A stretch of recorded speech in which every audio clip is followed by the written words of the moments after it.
Welcome to day 6 of the 12 days of Coachmas. During this 12-day series, I'm basically just discussing and reacting to content and concepts within the coaching industry. So if you're just joining us today, I'll make sure to link the playlist right here so you can get caught up on the rest of the series. It seems like those of you that have been here since the beginning really seem to be enjoying this series, and I'm so thankful that you have decided to come and join me for my first ever 12 days of Coachmas. We got the makeshift mic rigged up, so hopefully it sounds okay. I won't know until I go to edit. Before we get into the video, I want to give a big shout out to my channel VIP members, as well as those in my billionaire tier. And of course, huge thank you to the rest of my channel members, my subscribers. If you're watching this video and you aren't subscribed, click the button down below. It's free. Today we're going to be reacting to content that those of you who watch my videos submitted to me with my Google form linked down below. So let's go ahead and jump right in. Okay, so all of the posts today are carousel posts on Instagram, so I will just read the text out loud and tell you my thoughts. Okay, so first up, the slide here reads, "Let me guess, you had a client that complained and now you've stopped talking about your offer. 2 years ago, I had 3 clients complain in 1 month. Red flag. And I'll be honest, it felt like I was questioning if I was a good coach and I stopped talking about my offer." Okay, I don't know where she's going with this. I'm gonna guess it's somewhere that I don't want her to go, but if 3 clients complain to you, especially if it's about the same offer, in a very short time frame, that's usually a sign that you're doing something wrong. But let's go ahead and see what she has to say. "Back then, I didn't have the emotional intelligence to understand that it was more about them and much less to do with me. Because if that happened now, I wouldn't have taken it so personally." No. This is a concept I talk about a lot on this channel, the idea that so many coaches, when you do well in their programs, they want to take all the credit, but when you don't do well, they want to put all the blame on you. And I think this post right here is doing exactly that. Because if I'm interpreting this correctly, she's not taking any accountability, again, for the fact that 3 people complained in a very short period of time, and instead is saying it was a them problem. Again, trying not to make any like preconceived judgments, but I don't like this so far. Let's see where it goes. "And this lack of awareness is what can drive people's businesses into the ground. Because I'll be honest, entrepreneurship is basically a constant game of putting out little fires." Sure, but I think this lack of self-awareness can also put people's businesses into the ground. If you've been following any of my recent live streams, I did one about Brooke Castillo a couple weeks ago, and then last week I covered one on Stacey Bayman. And both of these, allegedly, according to Reddit, both of these businesses have not been doing great in the past year or 2 years because of things like this, because of the lack of self-awareness to recognize that maybe the negative feedback their students are giving them has validity. Maybe they should reconsider how they deliver their programs. And perhaps not all negative feedback is the client's problem. And maybe as the business owner, the service provider, you should take a little bit of accountability, do a little bit of self-reflection, and figure out, wow, where are the gaps in my service? How can I improve the client experience? Because yes, entrepreneurship is about constantly putting out fires, but it's also about being adaptable and seeking feedback and adapting to that feedback. This just seems tone deaf. Okay, let's keep going. "But it's not the fires that will burn you out. It's the constant roller coaster of what you make those fires mean about you and your success. So just ignore all the problems that your clients bring forward because it's not your problem to deal with." Interesting way to run a business. Okay, and then the last slide I won't pop up because she's just promoting her mini mind. "Needless to say, this is not an approach that I would take in business. In fact, I think it's really important that we are open to listening to our clients, to taking their feedback, even when it's not great, and using it to be better next time. Because if you just ignore your clients or try and minimize their concerns, that's gonna be a pretty fast way to either get a lawsuit, refund requests, chargebacks. Seems messy to me. 0 out of 10, would not recommend this strategy. Okay, let's see what's next. Okay, if you've been here on my channel for any amount of time, you know that I talk a lot about pricing in the coaching industry and how a lot of it is incredibly arbitrary and basically just based on what people think their worth is. And it's essentially just like, I want to make $10,000, therefore my product is priced at $10,000. So when this post was sent to me, I LOL'd a little bit. Okay, it reads, "Why my client just thanked me for increasing my rates. Did they though? I don't know. I can't think think of any service I've ever received where when I went to go get it again and the price had increased that I was like, oh my God, thank you so much for charging me double. like, pardon? Oh, this is going to be twisty. I can feel it already. One of my one-on-one clients just thanked me for increasing my rates. It was a powerful moment, and I know it's a breakthrough for someone, maybe you. Here's why they thanked me. How much do we want to guess that she's making this up? How much do we want to guess that this is not really a thing that actually happened? I'm going to put $5 on it. And yes, for my American friends watching, our money looks like Monopoly money, I know. They loved how I choose prices that are a full body yes for me and nourish me so I can show up fully for them. Why do people talk like this? They loved how I refuse to stand for the broke healer paradigm, embodying what I teach and new earth consciousness. They loved how I wasn't playing small and how I called them forward into some of the greatest growth, expansion, and life changes they have ever experienced. Okay, so what this is telling me is you're basing your prices on the fact that, her words, not mine, she doesn't want to stand in the broke healer paradigm. She doesn't want to be poor, so she priced her program so that she wouldn't be poor. And her client respects that because if you can do it, I can do it too. Is my guess, is what the client is saying, but I'm not the client, so I don't know. They loved how I held them in their full power and sovereignty to decide for themselves if they would invest at my price points. They loved how I inspired them to increase their own rates for their soul gifts. Okay, this is really making me feel like this isn't real because again, I can't think, and maybe this is just my broke mindset, guys. I'm a poor hater on the internet, but I can't think of any time I've gotten a service for anything where I was like, you know what? Thank you so much for giving me the opportunity to spend my money on this service. Like, this doesn't make any sense, but whatever. If she's saying it happened, we're gonna just naively believe that she's not lying. I'm sharing this to showcase the power, respect, results, and frequency of a price point.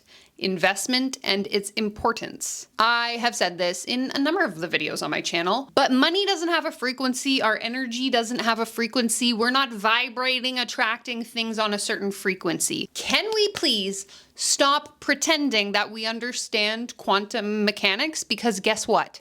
We don't. You can go ahead and watch this video if you think you do, okay? Okay. This is the power and the mindset of the people I work with one-on-one or in my mastermind. My clients love investing in themselves at expansive, energetic frequencies that call them to stand in their power, stretch them into massive change, and simultaneously excite their soul. Okay, do they actually love investing that money, or have you just gaslit them enough for them to feel like they're not going to be successful if they don't invest? Because I'm going to guess it's the latter, but you can prove me wrong if I'm wrong. It's actually deeply out of integrity to undercharge because I'd be robbing my clients of their greatest transformation that begins the moment they invest in themselves. Is this a joke? She's joking. This has to be a joke. Is this a satire account? Like, what is happening? It's out of integrity to undercharge because I refuse to serve half-ass due to burnout or an empty cup. It also disrespects the value of what I do. So if I undercharge, I'm just like not gonna work as hard and I'm gonna get burnt out because I'm not rich enough. It's out of integrity to lowball you because it's all a frequency when people pay, while they pay attention and show up, including me. I bring the heat in a certain high level way to these luxury exclusive containers. Again, completely untrue. There's no frequency. When I pay money for something, I'm not emitting a certain frequency that's going to be reciprocated to me, no matter how much these like quantum coaches try to tell you that's a thing. It's not a thing, I promise you. Now, I will give credit to the idea that like when you pay money for something, yeah, maybe you're going to be a little bit more committed to actually showing up and following through. Like if I'm going to take dance lessons and the lessons are being offered for free, I might not be as committed to show up on a Tuesday night when I'm already comfy on my couch as if I had already paid, $30 per lesson or something. But in my, anecdotal personal opinion, I would say that a lot of the times the reasons why people who invest, $5,000, $10,000 plus dollars in these coaching programs, the reason why they show up isn't because, all of a sudden I'm committed. A lot of the times it comes out of a place of fear of like, holy shit, I just accumulated so much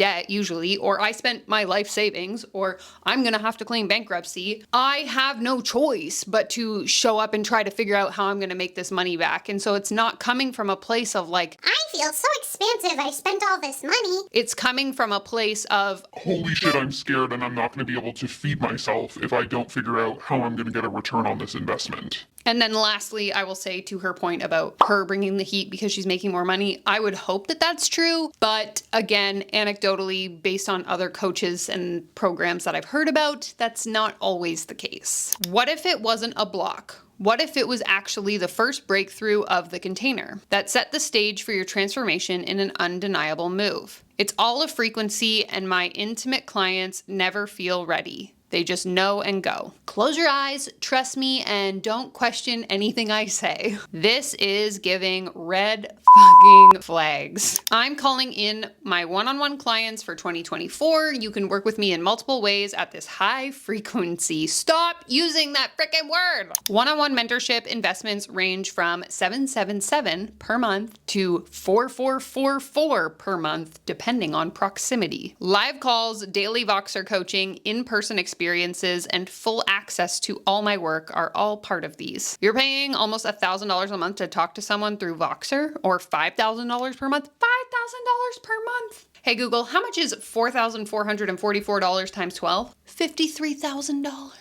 $53,000 to talk to someone through Voxer. If you don't know what Voxer is, it's a walkie-talkie app you can use on your phone. Like, hard pass for me. I'm also calling in members of my 2024 mastermind. I have a blacked out here. Investment is $999 per month for a group coaching program. What? An intimate group of spiritual leaders committed to the long game and collaborating in new earth leadership as we open the age of Aquarius. Bi-weekly coaching calls, daily Voxer group, access to all of my work. Obviously, I am not the ideal client here, but again, this would be a hard pass for me. No, thanks. Please. No, thanks. And then again, not going to pop the last slide up. It's just telling you to message her if you want to join, which I will absolutely not be doing, even though she indicates spaces are limited, so I better act quick. I'm probably not going to do that either. Okay, let's get into the last one. This one I was sent on Instagram, and when I saw it, I wanted to vomit. I'm going to throw up. So we'll look at the post, then we'll read the caption, and then I'll share a few of my thoughts. So on the left here, it says 2018, working 40 hours PW. I don't know what PW is. Working 40 hours PW. Undercharging and under-earning. Financially dependent. Feeling like a fraud. On anxiety medication. $50,000 in business debt. Okay. 2023, working 15 hours PW. Oh, per week. Working 15 hours per week. So she was working 40. Now she only works 15. Must be nice. Charging what I am worth.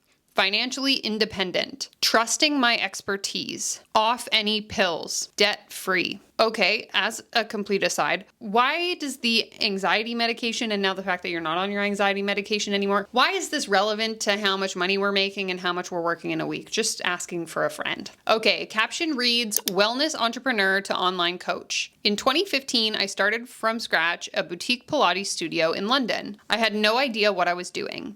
I guessed my way through business. To say I struggled was an understatement. A business that I had poured my heart and soul into for 4 years with nothing to show for it, I worked hard and paid myself little, feeling anxious and worried every day that I was failing. While I personally struggled financially following this low-ticket business model, we had over 6,000 customers and hit the 400,000 in sales mark in 4 years. I met wonderful people, I grew my self-confidence, I learned marketing, sales, and operations. Through my failures in business as a wellness entrepreneur, I was able to have invaluable lessons and turn my pain into my power. Hold on. So her business was making $400,000 a year, but she was making very little allegedly. Interesting. I decided to change careers again in 2019 and become a coach. This time I stepped into my power and went big. Okay, wait. So you're admitting that while your business was doing good, you hadn't figured out a way to be able to pay yourself adequately, but now you've decided you're going to become a business coach. Okay, make it make sense. Scaling my online coaching business to multiple 6 figures, off alcohol, pills, and being the healthiest I've ever been, clients happy and getting insane results, working less and living with time and freedom. What I did to completely change my reality? Step 1, I changed my mindset and my self-concept. I learned how to get out of the patterns of negative thinking and low self-worth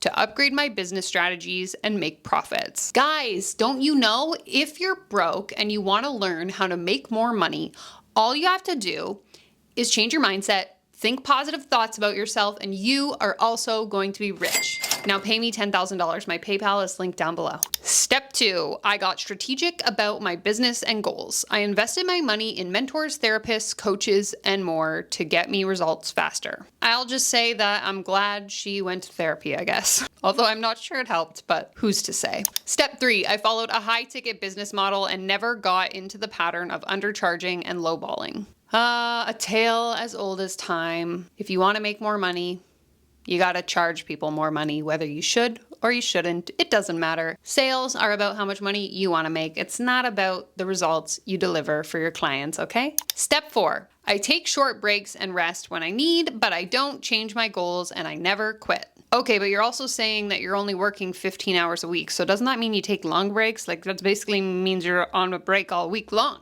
I wish I could only work 15 hours, but alas, capitalism doesn't let me. It doesn't matter how overwhelmed you feel about starting over a new coaching or wellness business. All you really need is to take a stance for yourself and your life and decide to grow. Things can turn around so quickly. If you are feeling called to outgrow, get more clients, charge more, and build something you're proud of, DM me the word grow and I'd be happy to chat to see what's next. Okay, out of curiosity, I want to see what kind of coach this individual is. Because that last comment about helping wellness entrepreneurs, again, I'm confused because if you grew a business to 400K, that's incredible. But if you grew it to 400K while you yourself were still struggling financially, I don't see how that warrants you to be an expert in helping other people start their own wellness businesses. But maybe there's something I'm missing. So her bio reads, helping you ditch the 9-to-5, pivot to coaching and wellness, build your biz from zero, manifest freedom, impact, and income. Okay, so I guess the truth is she helps wellness entrepreneurs become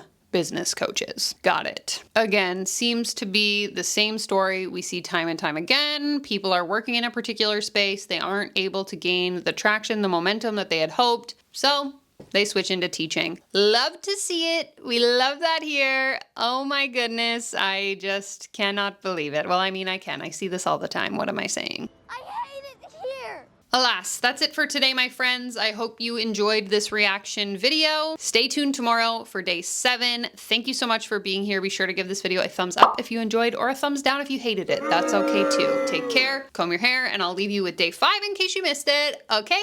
Okay. Bye!